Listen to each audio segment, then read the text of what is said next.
hora você vê lá o pessoal, os agricultores, depois que plantou, cuidou com amor, fez tudo bonito, foi lá recolher aquele milharal, o feijão, o arroz, pega aquele saco de estopa, não é assim no Brasil? Né? Eu lembro daquele tempo, joga lá dentro, aí o que faz? Uma medida o quê? Sacudida, recalcada, até transbordante, generosamente.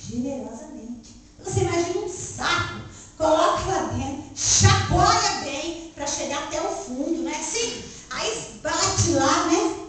Para acertar, para não ficar faltando nada, transborda. E você já viu que no Brasil, pelo menos antigamente, agora não sei, o povo tem um speed roubo, né? Devia sair ganhando pelo menos 100 gramas em alguma coisa. Quando tá lá em cima na boca, pegava aquela agulha, né? E passava ali e costurava, não era assim? E aquele saco como ficava? Cheio, apertadinho. É assim que Deus quer dar para nós.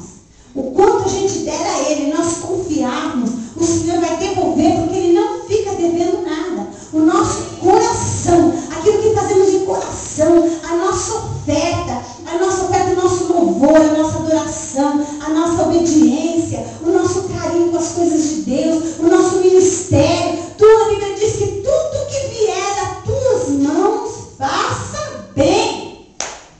Amém. Então, você tem que varrer o chão, varre bem varridinho. Você tem que tirar o pó do banco, tira o pó bem tiradinho. É 2 horas. Hoje, pelo menos, foi das 8 até meia-noite, né? Dá glória a Deus que tem gente lá nas Gandaias que estão morrendo. Essa hora tem filho morto. Só lá no Brasil, eu fiquei sabendo que em 1 minuto se mata 18 pessoas no Rio de Janeiro. Graças a Deus, os nossos estão aqui, nós sabemos onde está. Então, nós estamos aqui separados, porque Deus tem um plano em tudo isso. E o nosso coração, ele incendeia. E sai de nós, sabe o quê? Algo que só Deus pode ver, porque está dentro do teu coração. Agora, quando Deus vê isso dentro do teu coração, começa a transbordar e você começa a transmitir isso para os outros.